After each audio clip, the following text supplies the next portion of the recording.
네, 우리가 지난 시간에는요, 용익물권에 관한 등기를 보았습니다. 그래서 지상권, 지역권, 전세권을 보았고요. 자, 이 시간에는요, 용익권이지만은 물권은 아닌 이제 채권에 해당되는 이제 임차권을 봅니다. 자, 임차권은 채권이니까 등기할 필요는 없지만은 등기를 하면 이제 제3자에게 대항력이 발생한다는 거죠. 그래서 우리 민법에서 부동산 임차권은 등기할 수 있도록 해놨기 때문에 그럼 그 등기를 어떻게 할 것이냐라고 하는 등기 절차가 이제 부동산 등기법에 나옵니다.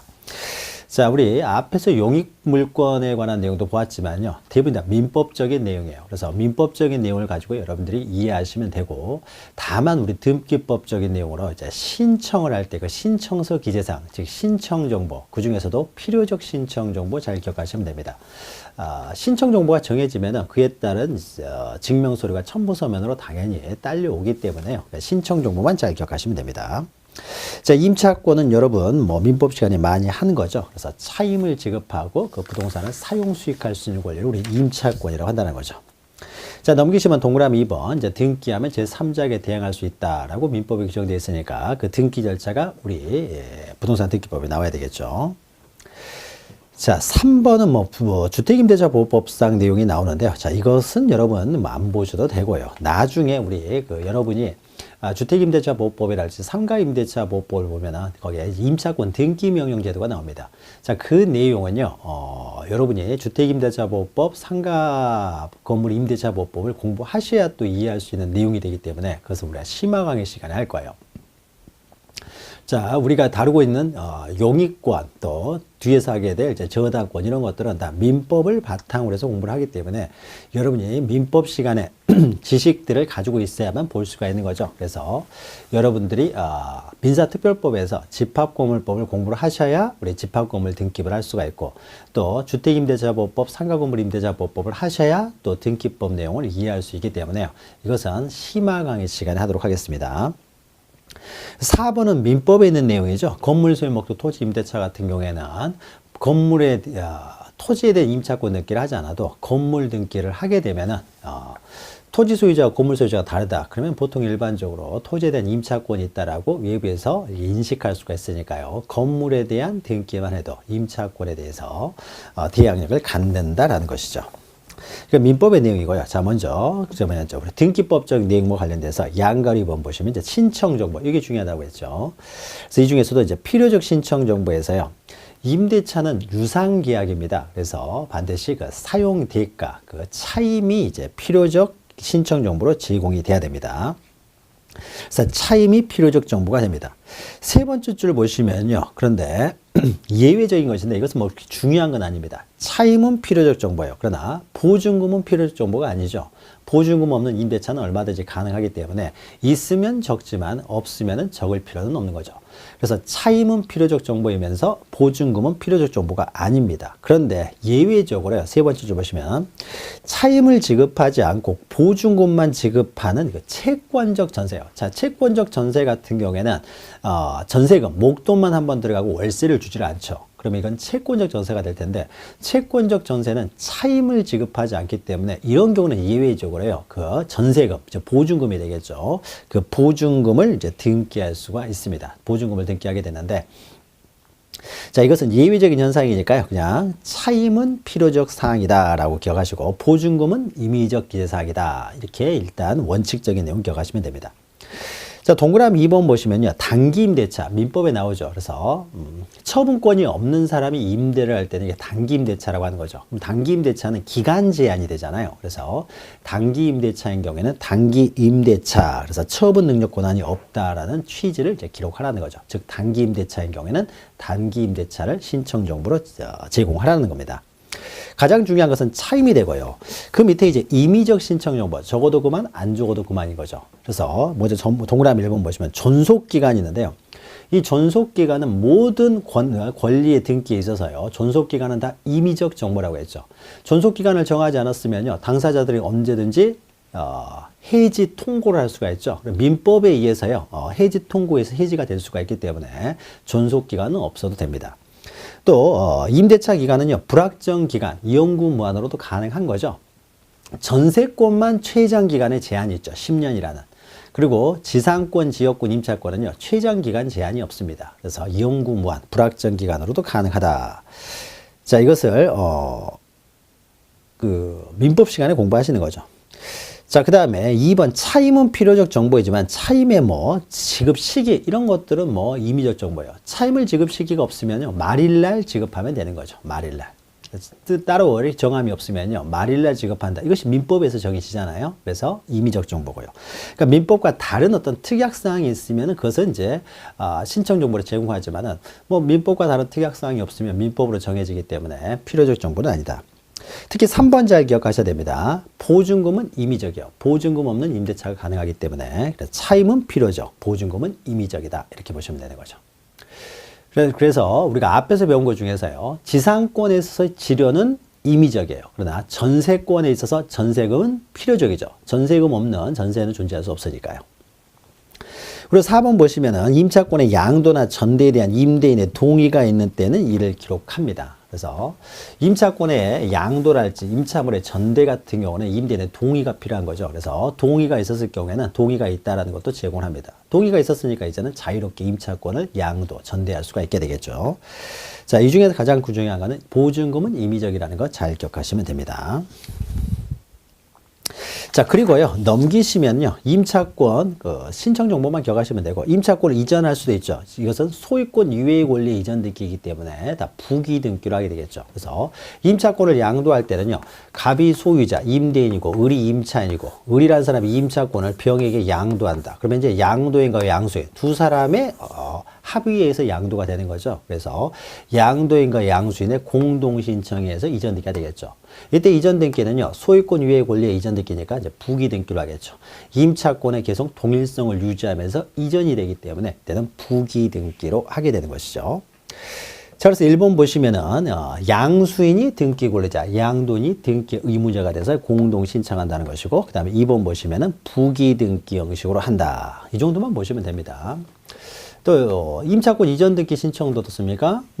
신청 등기원의 증명 정보로서 계약서 가져오고 이런 것은 일반적인 내용하고 동일하기 때문에요. 중요한 건 아니고요. 다만 그 두 번째 줄에 임대인의 동의가 필요하죠. 그러니까 등기 위에 동의가 있었다는 말이 없으면요, 따로 동의서를 첨부해야 되겠죠. 동의서. 동의가 있어야만 양도가 가능하니까요.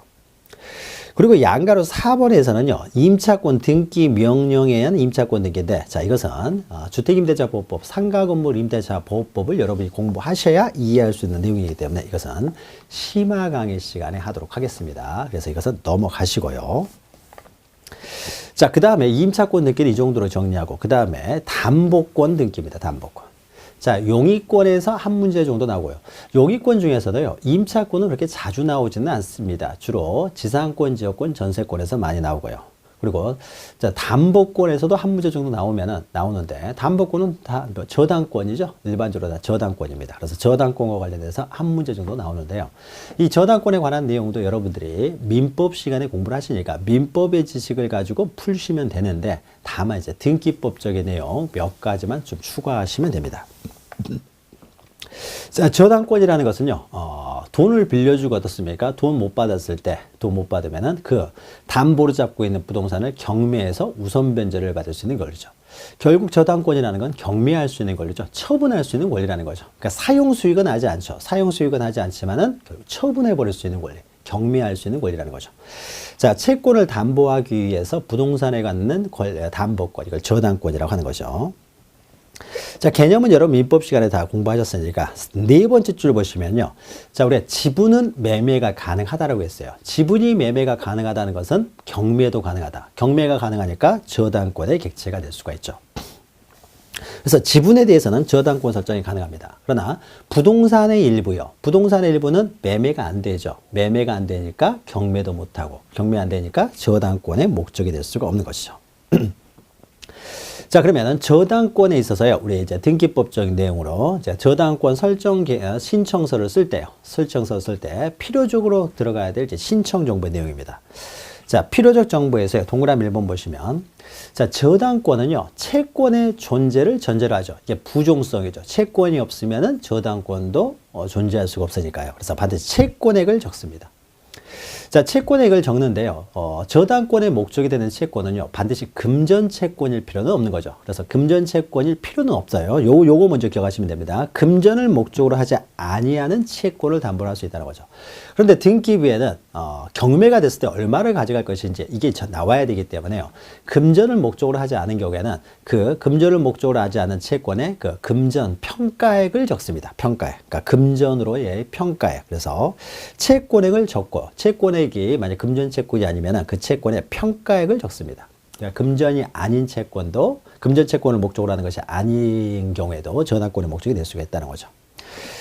자, 채권액, 피담보 채권액을 말하겠죠. 이게 가장 중요한 것이고요. 그 다음에 채무자도 적습니다. 채무자. 자, 채무자를 적는데요. 자, 보통 우리가 저당권 민법을 사시면요. 갑이라는 사람이 A은행에서 돈을 빌리면서 저당권을 설정합니다. 자기가 A은행에서. 보통 저당권자는 다 금융회사들이죠. 일반적으로. 그래서 A은행에서 돈을 빌립니다. 그래서 한 3억을 빌린다는 거죠. 자, 은행에서는 그냥 안 빌려주죠. 담보를 잡고 돈을 빌려줍니다. 그러면 채권을 담보하기 위해서 부동산에 대해서 갖는 권리가 저당권이니까 저당권을 설정하는 거죠. 자, 그러면 이 사람이요. 채무자가 이제 돈을 빌립니다. 그러면은 채무자가 어떻습니까? 자신의 부동산을 담보로 제공할 수도 있고요. 아니면은 갑이 돈을 빌리는데 갑 아닌 다른 사람이 부동산을 담보로 제공할 수도 있는 것이죠. 자, 아들이 돈을 빌리는데 아버지 집을 담보로 돈을 빌립니다. 그러면은 저당권 설정은 누가 합니까? 이건 처분행위이기 때문에 소유자가 해야 되겠죠. 그래서 아버지가 은행에 가서요. 저당권 설정약을 맺고 저당권 설정 등기를 해야 되겠죠. 자, 그러면 이때 채무자가 아닌 저당권 설정자를 우리는 뭐라고 합니까? 물상보증인이라고 하는 거죠. 물상보증인. 그래서 저당권 설정은요. 저당권 설정은 채무자 아닌 사람도 저당권을 설정할 수 있지만 저당권자는 원칙적으로 다 채권자여야 되는 거죠. 그 저당권의 부정성 때문에. 자, 그러면 물상보증인이 저당권을 설정했을 때는요. 그러니까 을과 A와 L과 A가 합의하에 저당권을 설정한다라고 하게 되면은 이때도 채무자를 반드시 적습니다. 채무자를 적어야 돼요. 누가 채무자인지. 자, 그런데요. 채무자가 직접 어떻습니까? 자기 부동산을 담보로 돈을 빌립니다. 그러면 채무자가 저당권 설정자가 되겠죠. 설정자가 채무자라고 하더라도요. 채무자는 따로 반드시 적습니다. 그래서 물상보증인이 설정하는 경우뿐만 아니라 채무자가 저당권을 설정하는 경우에도 채무자는 반드시 기록을 합니다. 그래서 세 번째 보시면요. 채무자와 저당권 설정자가 동일인인 경우에요. 채무자가 저당권을 설정하는 경우에도 채무자는 반드시 기록을 한다는 거죠. 물상보증인이 설정하는 경우뿐만 아니라 채무자가 설정하는 경우에도 채무자는 반드시 기록합니다. 자, 그 다음에 동그라미 3번 보시면요. 자, 저당권은요. 부동산에 대해서만 저당권을 설정하는 것이 아니라 전세권이나 지상권도 재산적 가치가 높기 때문에 지상권이나 전세권을 목적으로 하는 저당권도 설정이 가능한 거죠. 그래서 만약에 전세권자가 전세담보대출을 받습니다. 은행 가서. 그러면 전세권을 담보로 저당권을 설정하는 거죠. 그러면 이것은 부동산에 대한 담보권이 아니라 전세권에 대한 저당권이 되기 때문에 이럴 때는 반드시 그 권리를 표시하라는 거죠. 그래서 갑이 지금 소인재 소유자가 뭐 갑이라고 해보죠. 갑인데 갑이라는 사람이요. A라는 사람한테 전세권을 설정해 줬습니다. 전세권이요. 전세금은 5억입니다. 자, 5억이면요. 이때 이 상태에서 만약에 소유자 갑이 은행 가서 돈을 빌립니다. 자, 그러면은 갑을 돈을 빌리면 이 부동산이라고 하면 토지라고 하면요. 부동산을 담보로 갑이 돈을 빌리게 되면요. 이 해가지고 2번 이제 B은행에서 돈을 빌리면 저당권 5억 이렇게 적어야 되겠죠. 3억을 빌리면 3억 이렇게 적게 되겠죠. 그러면 이 사람은 A는 이 토지에 대한 1번 전세권, 그 다음에 B는 이 토지에 대한 2번 저당권이 되는 거죠. 자, 이렇게 적어야 되겠죠. 그래서 독립된 순위번호를 붙여서 저당권 넣기를 하게 됩니다. 그런데 만약에요. 갑이 이 토지를 담보로 돈을 빌리는 것이 아니라 그러면 토지를 담보로 돈을 빌리면 토지에 대한 저당권이 될 텐데 토지를 담보로 갑이 돈을 빌리는 것이 아니라 전세권자가 이 5억 가치가 있는 전세권을 담보로 은행에서 전세담보대출을 받는다는 거죠. 그러면은 B라는 사람은요. 이 토지에 대한 저당권이 아니라 어떻습니까? 이 전세권에 대한 저당권을 갖게 되는 거죠. 전세권. 이게 5억이니까 한 3억 정도 빌려줄 수 있는 거죠. 전세권에 대한 저당권이에요. 그러면 이 전세권에 대한 저당권이기 때문에 이럴 때는 독립된 순위번호를 붙이는 것이 아니라 1번 전세권에 대한 저당권이다라는 걸 보여주기 위해서요. 부기등기 형식으로 이렇게 전세권, 저당권 등기를 하게 됩니다. 자, 이것은 이 전세권의 존재를 전제로 하기 때문에요. 전세권이 소멸하면은 전세권, 저당권도 당연히 소멸하게 되겠죠. 소멸하게 되겠죠. 따라서 부기 등기 형식으로 하게 됩니다. 따라서 이렇게 전세권을 목적으로 하는 저당권 같은 경우는 이것은 전세권을 목적으로 하는 저당권이다. 이것을 적어줘야 된다는 거죠. 신청 요구에. 아무 말이 없으면은 부동산에 대한 저당권. 만약에 전세권이나 지상권을 목적으로 하는 저당권은 이렇게 신청 정보에 표시를 하라라는 겁니다. 자, 그리고 동그라미 4번 넘기시면요. 공동저당을 하는 경우에, 그러니까 하나의 부동산에만 저당권을 설정하는 것이 아니라요. 갑이라는 사람이 A라는 사람한테 5억을 빌리면서 저당권을 설정하는데 보통 토지 위에 건물이 이렇게 있다고 해보죠. 이게 X 토지고 Y 건물이 있습니다. 자, 그러면은 저당권자 입장에서는요, 토지만 담보를 잡는다든지 건물만 담보를 잡게 되면은요, 이게 둘 다 뭐 10억 정도 되는, 이것도 10억, 이것도 10억 된다고 했을 때요, 하나만 잡게 되면요, 어떤 문제가 생깁니까? 하나만 잡고 난 다음에 나중에 경매하든지 하게 되면은 법정지상권이라는 굉장히 복잡한 문제가 발생하는 거죠. 자, 이런 문제를 발생시키지 않기 위해서요, 은행에서는 둘 다 담보를 잡습니다. 그래서 경매를 한꺼번에 해서 한 사람 앞으로 소유권이 넘어가게 되면 경매가 이루어지게 하면은 그럼 법정지상권 문제가 발생하지 않겠죠. 그래서 토지 위에 건물이 있었을 때는요, 보통 은행에서는 둘 다 담보를 잡지 하나만 담보를 잡지를 않습니다. 그러면은 X에 대해서도 담보를 잡고 Y에 대해서도 담보를 잡기 때문에 이것은 공동저당권이 되겠죠. 그래서 공동저당권 관계였을 때는 지금 X 토지에 대해서 그러면은 A는요, X 토지에 대해서도 저당권을 가지고 있고 Y 건물에 대해서도 저당권을 가지고 있죠. 그럼 이때는 X 토지에 대한 저당권 설정 등기를 할 때는요, 이것이 X 토지만에 대한 단독 저당이 아니라 Y 건물과 함께 지금 공동저당되고 있다는 사실을요, 거기 등기부 밑에다 적어줍니다. 등기부에 적어줘요. 그래서 공동저당의 경우에는 공동저당 관계에 표시를 해줬습니다. 그래서 표시를 해준다. 이것은요, X 토지 등기부 하단에는 저당권 등기 쭉 기록하면서 밑에는 이거는 X는 Y와 함께 지금 공동저당 관계에 있다라는 것을 적어준다는 거죠. 적어줍니다. 자, 이렇게 공동저당이면 공동저당이라는 뜻을 이제 적어준다는 거죠. 그러니까 신청 정보를 제출해야 되는 거죠. 그리고 나머지는요, 지금까지 했던 내용은 다 필요적 사항이고요. 나머지는 다 이제 임의적 사항이 됩니다. 임의적. 그래서 특히 동그라미 1번에 뭐 변제기 뭐 이런 것들이요. 동그라미 2번에 이자 한 두 개만 기억하시죠. 그래서 변제기 이렇게 기간, 존속 기간이랄지 기간 이런 것들은요. 기간은 다 임의적이라고 했죠. 그리고 이자도 이렇게 임의적입니다. 반드시 이자가 있어야 되는 건 아니에요. 이자 없는 저당권 가능합니다. 임의적이다라고 하는 거죠. 자, 여기까지만 보시면 되고요. 그 다음에 양가로서 한번 보시면 저당권도 이전할 수가 있는 거죠. 만약에 A라는 사람이 X 토지에 대해서 저당권을 가지고 있는데 이 저당권을 B에게 이전합니다. 자, B에게 이전하게 되면요. 1번 저당권 B에게 이전하게 되면요. B에게 이전되는 이 저당권은요. 1번 저당권에 어떻습니까? 동일성을 유지하면서 저당권이 B에게 이전되는 거죠. 이 효력이 소멸되는 건 아닙니다. A의 저당권이 있고 A에서 B로 저당권을 이전을 하게 되면요. B에게 새로운 저당권이 취득되는 것이 아니라 새로운 저당권이 설정되는 것이 아니라 발생되는 것이 아니라요. A의 저당권이 동일성을 유지하면서 그대로 이전이 됩니다. 따라서 이럴 때는 이렇게 쓰는 것이 아니라 1번 저당권이 그 동일성을 유지하면서 이전되기 때문에 여기에 이제 부기번호를 붙여서요. 부기 등기로 한다는 거죠. 그러니까 이 저당권이 소멸되는 건 아닙니다. 이 소멸되고 새로운 저당권이 발생하는 것이 아니라 1번 저당권이 그대로 동일성을 유지하면서 이전한다는 거죠. 순위와 효력을 유지하면서 이전되기 때문에 이것은 다 부기 등기로 하게 되는 거죠. 그러면 저당권은 있지만요. 저당권자는 A에서 B로 바뀌잖아요. 따라서 여기에 저당권 A라고 써져 있는 부분이요. 이 부분만 말소 표시를 하게 됩니다. 이렇게. 그래서 B가 저당권자이기 때문에 저당권 피담보채권은 그대로 두고 이 사람 이름만요. 말소 표시를 하는 거죠. 이게 이제 저당권 이전하는 거죠. 그래서 저당권 이전은 이제 부기 등기로 하게 됩니다.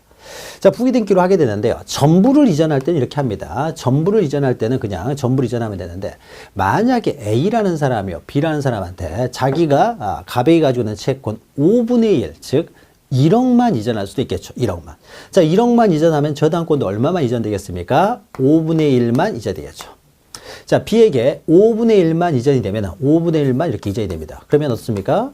나머지 5분의 4는 누가 가지고 있어요? A라는 사람이 여전히, A라는 사람이요. 여전히, 여기는 말수하면 되겠죠. A라는 사람이 여전히 이제 5분의 4는 가지고 있는 거죠. 자, 5분의 4는 가지고 있고 이 사람은 5분의 1 저당권을 갖습니다. 자, 그러면 지분에 대한 저당권 이전 가능합니까? 가능하다라는 거죠. 지분에 대해서도 저당권. 지분만 경매가 가능하기 때문에요. 자, 그러면 5분의 1 저당권 이전됐으면요. 채권액이 없는 저당권 존재할 수 없기 때문에 채권액도 이전을 해야 되겠죠. 얼마를 이전해야 돼요? 자, 1억 이렇게 이전해야 되겠죠.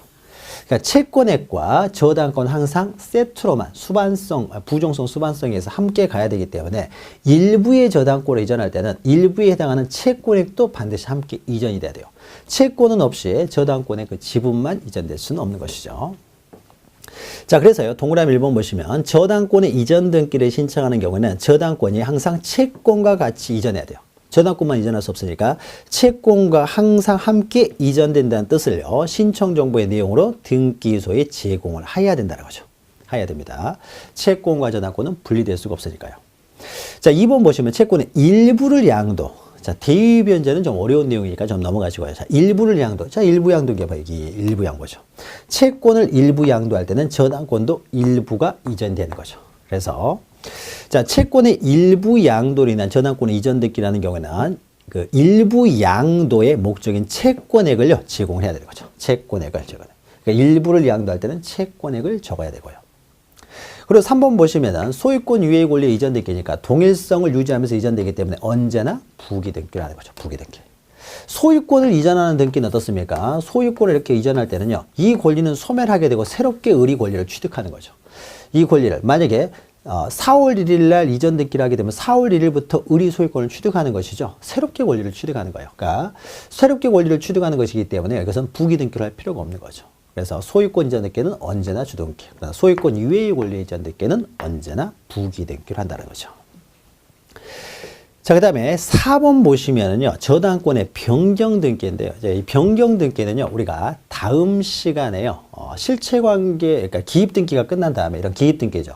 저당권 설정 등기, 저당권 이전 등기, 이건 다 새로운 등기 사항을 기입하기 때문에 기입 등기가 됩니다.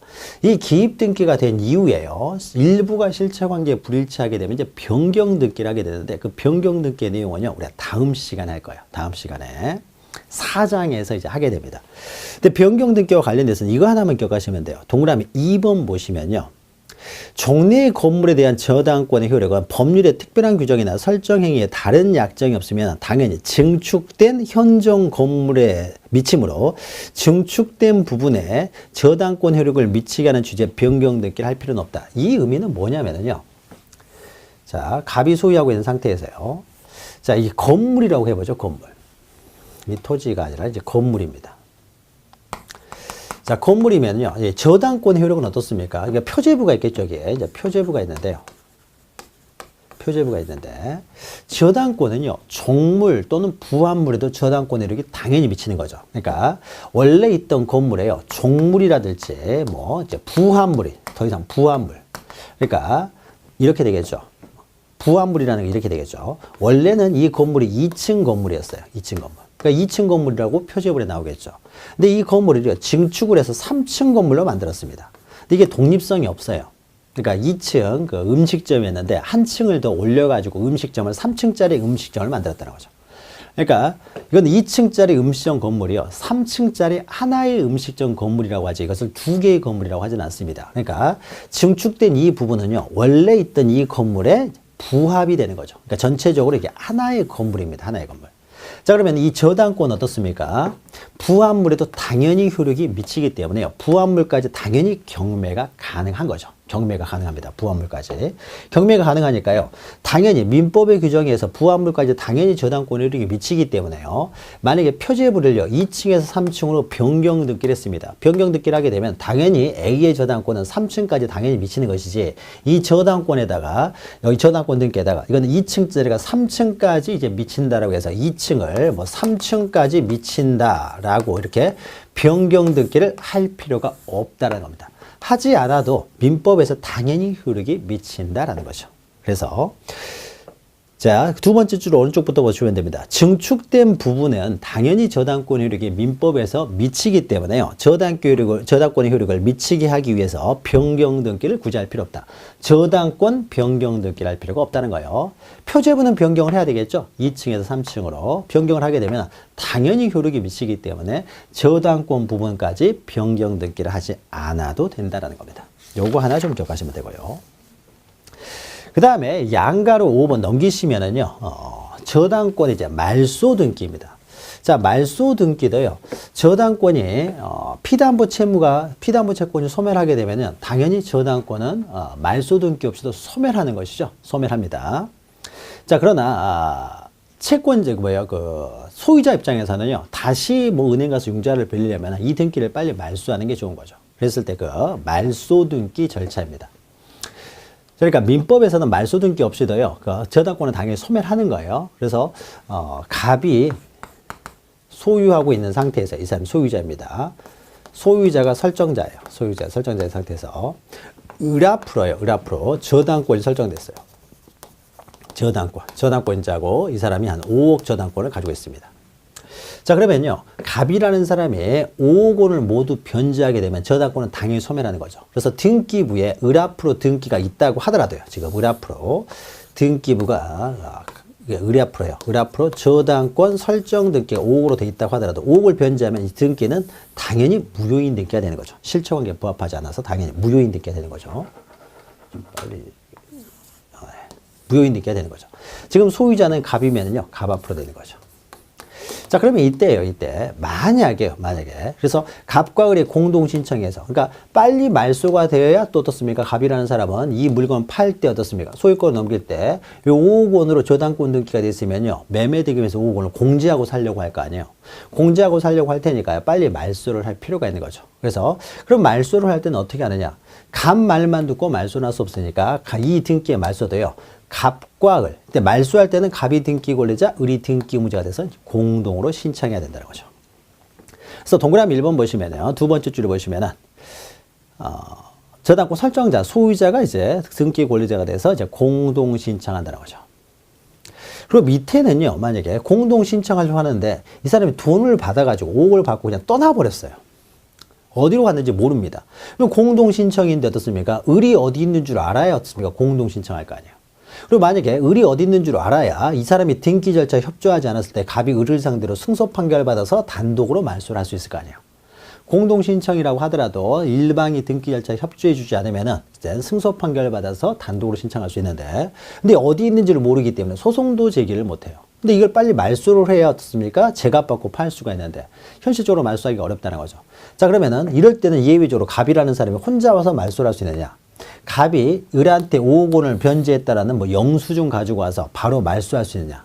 영수증 이런 것만으로는 증명 기능이 좀 떨어지는 거죠. 따라서 이럴 때는요, 갑을 구제하기 위해서 을이 어디 있는지 모를 때 소재불명의 경우죠. 그래서 위에서 네 번째 줄을 보시면 소재불명, 즉 저당권자의 소재불명으로 을과 공동으로 말소하기 힘들면요, 이 사람의 권리가 소멸됐다는 것을요, 영수증 가지고 와서는 안 되는 거고, 돈 지급했던 영수증만 가지고 와서 안 되고, 갑이라는 사람이 이 권리를 제거하는 법원의 판결을 받아야 돼요. 그러니까 법원에 먼저 와야 돼요. 그래서 증명을 해야 되는 거죠.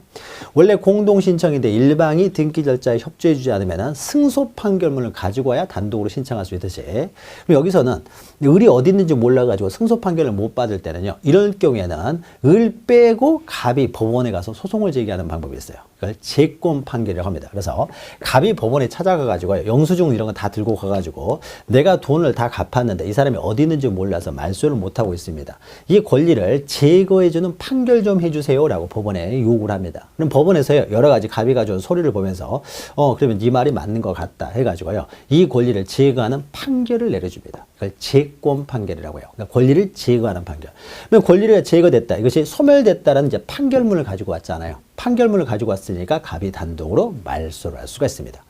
자, 소재불명에다 동그라미 치시고요. 소재불명으로 공동으로 말소를 신청할 수 없을 때는 이제 재권 판결 있죠? 재권 판결 동그라미 치시면 됩니다.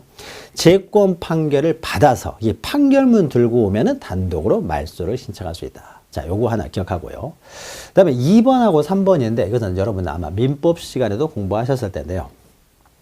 자, 2번 보시면 저당권이 설정된 후 소유권이 제3자에게 이전됐어요. 자, 저당권이 이렇게 설정된 이후에요. 그러니까 갑이라는 사람이 자기 소유권을 병에게 이전을 했습니다. 병에게 이전했어요.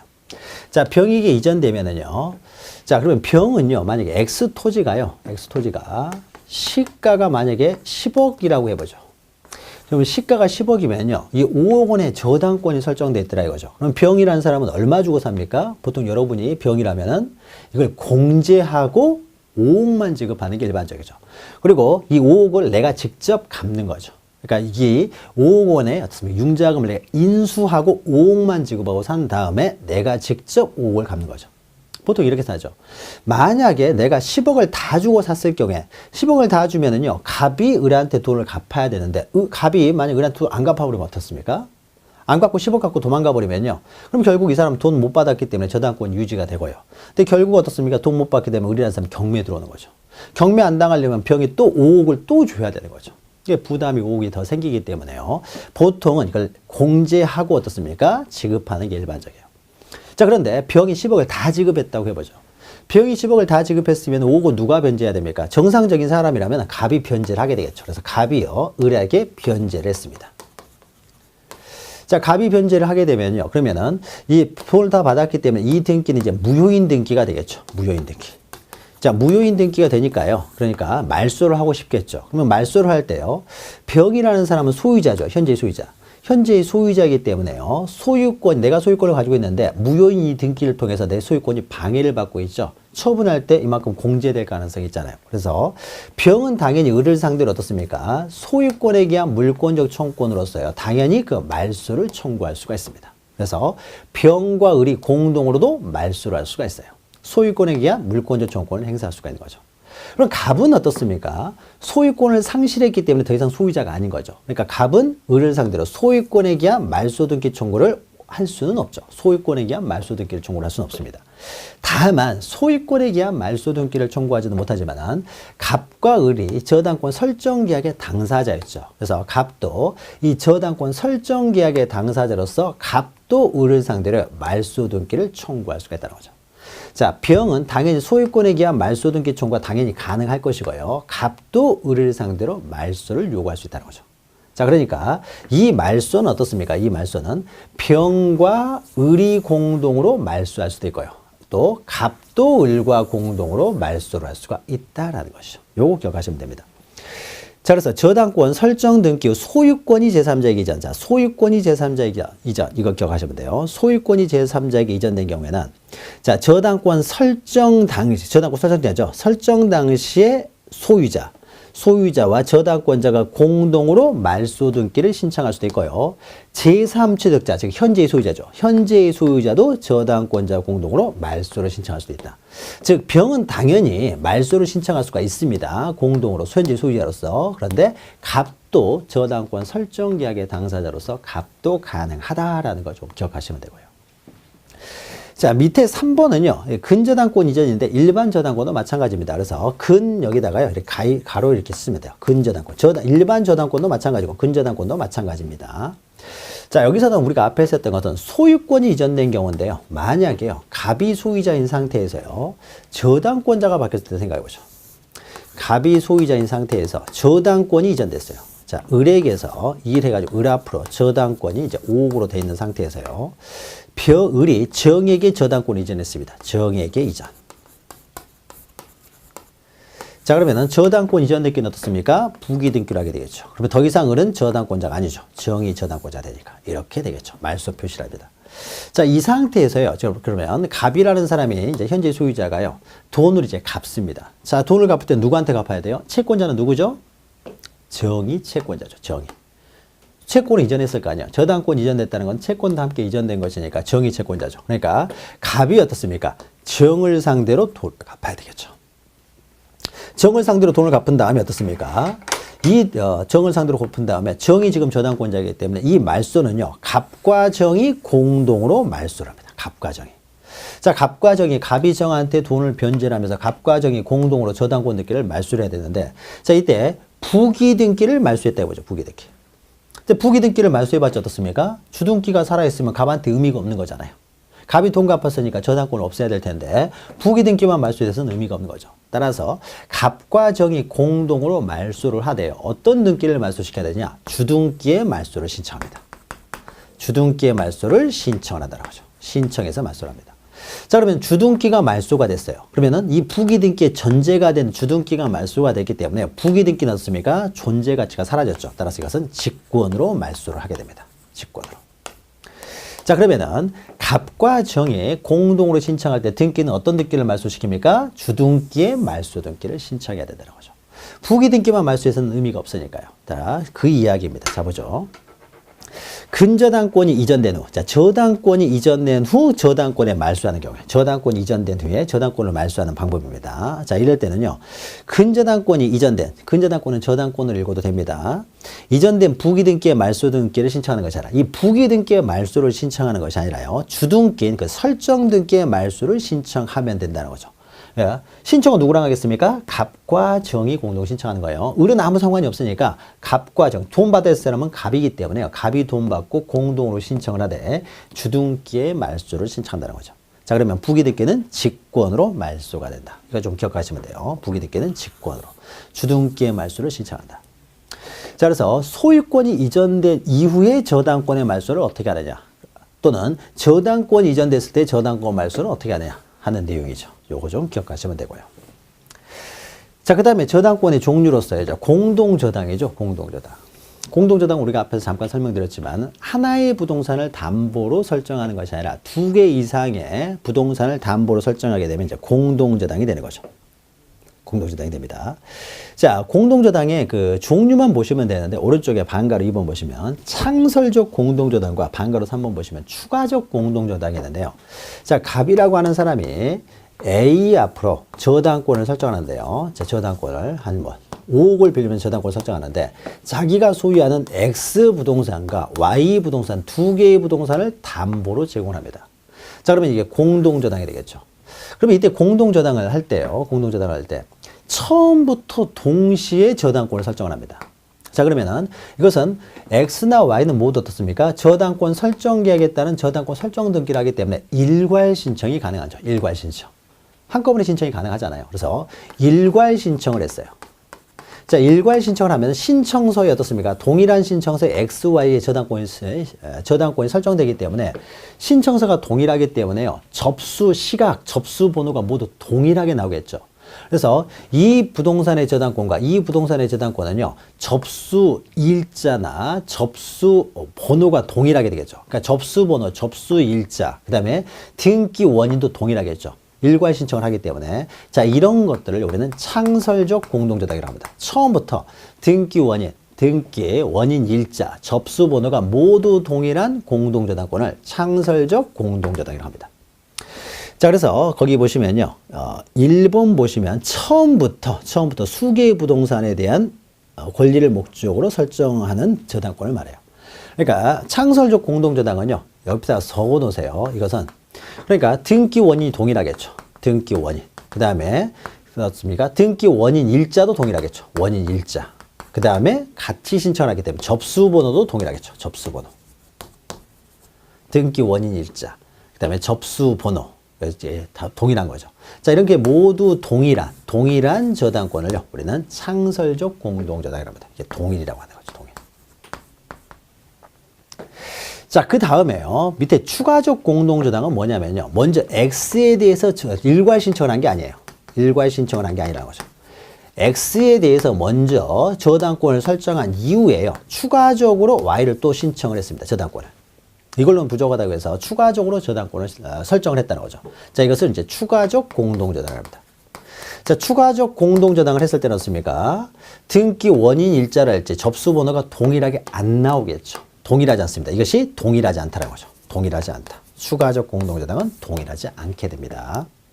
자, 그러면 이때요, 우리가 앞에서 잠깐 설명드렸는데, 이렇게 공동저당을 할 때는요, X 부동산 등기부에 이것은 X만이 저당권이 설정된 것이 아니라 Y랑 함께 저당권이 설정된 것이다 라는 걸 표시를 해야 된다는 거죠. 그래서 두 개 같은 경우에는요, X 부동산 등기부에 Y와 함께 공동저당이다 이렇게 적어놓으면 됩니다. 근데 두 개가 아니라 세 개였다 그러면 어떻습니까? X 부동산은 Y와 Z와 함께 공동저당 관계가 있다 이렇게 적으면 돼요. 그런데 만약에요, 공동저당 관계가요, 5개 이상이 됩니다. 5개 이상. 5개 이상이 되면은요, 이 X 부동산 등기부에 4개를 더 기록을 해야 되는데, 4개를 기록해야 되는데, 4개 기록하기 너무 힘들죠. 등기부가 부피가 커진다는 거죠. 그래서 공동저당의 목적이요, 5개 이상이면은, 자, 우리가 신청할 때는요, 5개든 10개든요, 그냥 신청하면 됩니다. 이 10개가 공동저당의 목적이 됩니다. 라고 신청하면은, 등기관이 딱 보니까 5개 이상이더라고요. 5개 이상이면요, 이것을 5개 이상을 모두 여기다가 등기부에다 기록하는 것이 아니라요, 5개 이상이면 여기가 부피가 너무 커지니까요, 이럴 때는 공동담보 목록을 작성을 합니다. 공동담보 목록을 작성해서요, 여기다가 기록을 합니다. 공동담보 목록을 작성해요. 자, 그러면 전세도 이런 일이 발생하겠죠. 그러니까 전세를 하나의 부동산만 전세를 설정하는 것이 아니라 동시에 5개 이상의 전세를 설정합니다. 동시에 5개 이상의 부동산의 전세를 설정하게 되면은 이것도 공동 전세 관계를 이제 전세권들께 기록을 해야 되는데 이게 또 부피가 너무 커진다는 거죠. 그래서 5개 이상이면요, 공동 또 전세 목록을 작성을 합니다. 전세 목록. 자, 그러면 공동담보 목록이나 공동전세 목록은요, 5개 이상일 때 만들어진다는 거죠. 우리가 예전에 거래가액을 등기부에 기록을 할 때는요, 거래가액을 기록합니다. 거래가액 기록을 하는데, 만약에 부동산이 2개 이상이면 어떻습니까? 2개 이상이면은 거래가액을 기록할 때 거래가액 신고필증을 증명정보로 가져오면서 신고필증 이외에도 거래 부동산이 2개 이상이면요, 매매 목록을 작성한다고 했어요. 매매 목록. 자, 그러면 매매 목록은 2개 이상이고요. 공동담보 목록, 공동전세 목록은 5개 이상일 때 만들어집니다. 5개라는 걸 기억하시면 돼요. 그래서 거기 창설적 공동저당에서 동그라미 2번, 그 다음에 추가적 공동저당에서 동그라미 2번 보시면요, 부동산이 5개 이상이면은 공동담보 목록을 작성한다. 이렇게 돼 있죠. 그래서 요거 좀 보시면 됩니다. 그리고 이 저당과 관련돼서요,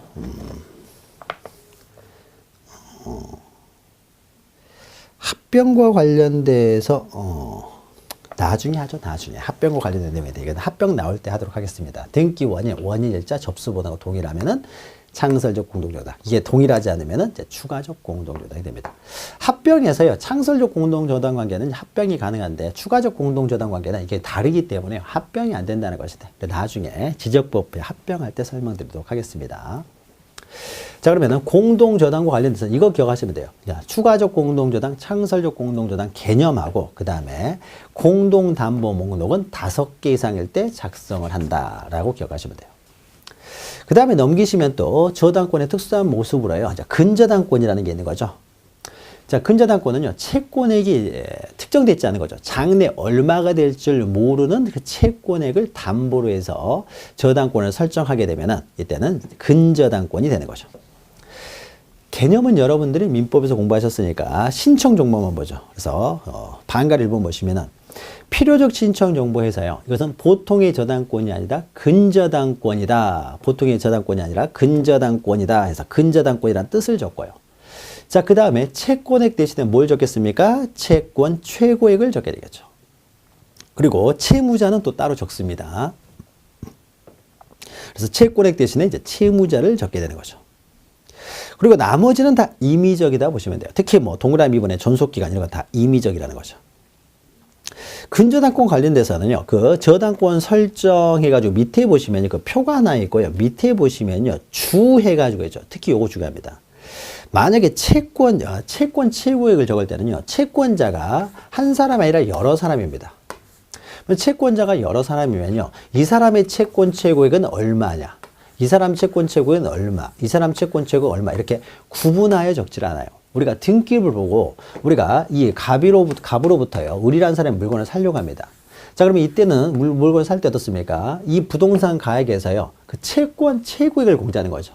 일반 저당권 같은 경우는 채권액을 공제하고 사는 게 채권액을 공제하고 지급하는데, 근저당권 같은 경우는 채권 최고액을 공제하겠죠. 근데 이것을 채권자마다 구분해 가지고 적다 보면은 이걸 도대체 얼마를 공제해야 되는지요, 이게 보기가 쉽지 않다는 거죠. 그래서 이렇게 구분하여 적지를 않고요, 전체 그래서 채권 최고액이 얼마라는 것이냐 해가지고 단일하게 적습니다. 그래야 우리가 쉽게 이해할 수 있으니까요. 그래서 채권 채무액은 반드시 단일하게 기록하고 채권자 또는 채무자가 수인일지라도 각 채권자 또는 채무자별로 채권 채무액을 구분하여 기록할 수 없다. 이게 중요합니다. 항상 단일하게 기록한다는 거죠. 그리고 오른쪽에요. 채무자가 수인인 근저당권 해가지고요. 채무자가 이제 여러 명이 있는데요. 이때도 그 각 주 밑에, 그러니까 밑에 있죠. 바로 표 밑에 주 해가지고요. 채무자가 수인인 경우 그 채무자가 연대 채무자라고 하더라도요. 이제 어려운 말 쓰지 말라는 거예요. 연대 채무자도 일반 채무자의 한 종류입니다. 채무자의 종류인데요. 때로는 단순 채무자가 있고 연대 채무자 뭐 여러 가지 이제 채무의 종류가 여러 가지 있는데 연대 채무자도 채무자의 일종이에요. 채무자 일종인데 연대 채무자 그러면 좀 어려워 보이잖아요. 그래서 연대 채무자라고 하더라도 단순히 항상 채무자라고만 적습니다. 채무자로만. 요거 기억하시면 됩니다. 요거. 그래서 각 주라고 써져 있는 게 특히 중요합니다. 그리고 양가로 3번 보시면요. 근저당권의 말소 등기는 그냥 뭐 중요한 내용은 아니에요. 동그라미 2번은 우리가 앞에서 했습니다. 소유권이 제3자에게 이전됐을 때는 현 소유자뿐만 아니라 저당권 설정 계약의 당사자였던 구소유자도 공동으로 말소를 신청할 수가 있다라는 것이죠. 앞에서 한 것이고요. 여기서는 그 근저당권에서는 그 주 해가지고요. 그 등기부 견보 밑에 있는 내용이 특히 중요합니다. 자, 저당권은요, 한 요 정도 보시면 되고요. 그 다음에 보시면은 저당권부 채권에 대한 질권에 관한 등기 있죠. 이게 질권, 자, 권리 질권이요. 저당권에 관한 질권이기 때문에 이걸 권리 질권이라고 해요. 그리고 우리가 앞에서요, 권리 질권도 등기할 수 있어요. 자, 동산 질권은 동산을 목적으로 하기 때문에 등기를 못 합니다. 그러나 권리 질권은 등기할 수 있다. 자, 권리 질권은 뭐냐면요. 자, 우리가 보죠. 지상권이나 전세권. 재산적 가치가 있죠. 그러면 지상권이나 전세권이 만약에 뭐 한 5억 정도 가치가 있으면요. 이 지상권이나 전세권을 담보로 해서 어떻습니까? 돈을 빌릴 수가 있죠. 그럼 이때 지상권이나 전세권에 대한 담보권 우리는 저당권만 가능하죠. 저당권이죠. 그러니까 지상권과 전세권을 이제 담보로 제공하면요. 지상권, 전세권에 대한 담보권은 저당권이 되는 거죠. 저당권을 설정할 수 있는 거죠. 만약에 이 권리가 한 5억 정도 가치가 있으면요. 이걸 담보로 해서 한 3억 정도 빌려줄 수가 있잖아요. 자, 그럼 이때 이 저당권 등기는요, 이제 지상권이나 전세권에 대한 담보권은 저당권을 설정합니다. 그럼 이 저당권은 지상권이나 전세권에 대한 담보권이기 때문에 이 지상권이나 전세권 밑에 부기 등기 형식으로 이루어지는 거죠. 부기 등기 형식으로 저당권이 이루어집니다. 저당권 등기는 부기 등기 형식으로 이루어지는 거죠. 그러면 이 저당권은 전세권, 지상권이나 전세권에 대한 담보권이라 되는 거죠. 그러면은요, 저당권이요. 어떤 저당권이 있습니다. 이 저당권. 어떤 저당권이요. 한 저당권이 어떤 사람이 5억 빌려주고 저당권을 가지고 있어요. 이 저당권을 담보로 했습니까? 돈을 빌릴 수도 있겠죠. 5억 원의 가치가 있으니까. 그럼 저당권에 대한 담보권은 뭘 설정하냐면요. 질권을 설정합니다. 질권. 그래서 이 저당권이 5억 정도 가치가 있으면요. 한 3억 정도 빌려줄 거 아니에요. 그렇죠? 그러면은 저당권에 대한 담보권은요. 질권을 설정합니다. 저당권은 없어요. 저당권에 대한 담보권으로는 질권이 설정됩니다. 그러면 이때 질권은요, 저당권이라는 권리에 대한 질권이기 때문에 이걸 특히 이제 권리 질권이라고 합니다. 질권은요, 동산에 대해서도 동산에 대한 담보권도 질권이고요. 이런 권리에 관한 담보권도 질권이라고 해요. 그럼 동산에 대한 질권은 동산을 목적으로 하기 때문에 등기할 수가 없지만요, 이 저당권은 등기가 되잖아요. 등기가 되기 때문에 이 저당권을 목적으로 하는 질권은요, 이것도 이제 등기를 할 수가 있어요. 그러면 그 등기는 어떻게 하겠습니까? 이 질권의 효력이요, 저당권에도 미치게 하기 위해서는 저당권 밑에 어떻습니까? 부기 등기 형식으로 질권에 설정 등기를 하는 거죠. 질권 등기를. 자, 그래서 이 권리 질권이 저당권에 대해서 효력이 미치도록 하기 위해서는 저당권 밑에 부기 등기 형식으로 권리 질권을 합니다. 등기라는 거죠. 즉, 권리 질권도 이렇게 등기할 수가 있다는 거죠. 자, 그래서요, 권리질권은요, 여러분 깊이 하지는 마시고요. 그냥 양가로 4번 보시면 이것만 기억하세요. 저당권에 대한 담보권은 질권이 되는데, 이 질권의 등기, 자, 권리질권의 목적이 된 저당권 등기, 부기 등기, 이게 동그라미 치면 돼요. 이 지상권, 전세권에 대한 저당권을 지상권, 전세권 밑에 부기 등기로 하듯이 저당권에 대한 담보권이 권리질권의 등기도 저당권 밑에 부기 등기로 한다. 그러니까 권리질권도 이렇게 등기할 수가 있다. 이렇게 등기를 하게 되면 그 질권의 효력이 당연히 저당권에 미친다는 거죠. 자, 맨 마지막 양가로 4번에 실행하는 것만 좀 보시면 됩니다. 그리고 맨 마지막에요. 373페이지 보시면 신탁에 관한 등기가 있는데 신탁 등기는 좀 어려운 내용입니다. 좀 어려운 내용이기 때문에 우리가 등기법을 다 좀 이해를 해야만이 이 신탁 등기를 좀 이해할 수 있어요. 신탁 등기는 등기 중에서도 가장 어려운 등기 중에 하나이기 때문에 자, 이것은 우리가 심화 강의 시간에 보도록 하겠습니다. 심화 강의 시간에. 자, 그러면은요. 5장의 내용이 모두 끝났어요. 자, 5장까지 한 내용이요. 다 기입 등기를 보았습니다. 자, 우리가 4장을 그냥 넘어갔는데요. 이제 마지막으로 이제 4장 남았죠. 4장 내용은 다음 시간에 잠시 쉬었다가 진행하도록 하겠습니다. 잠시 후에 뵙겠습니다.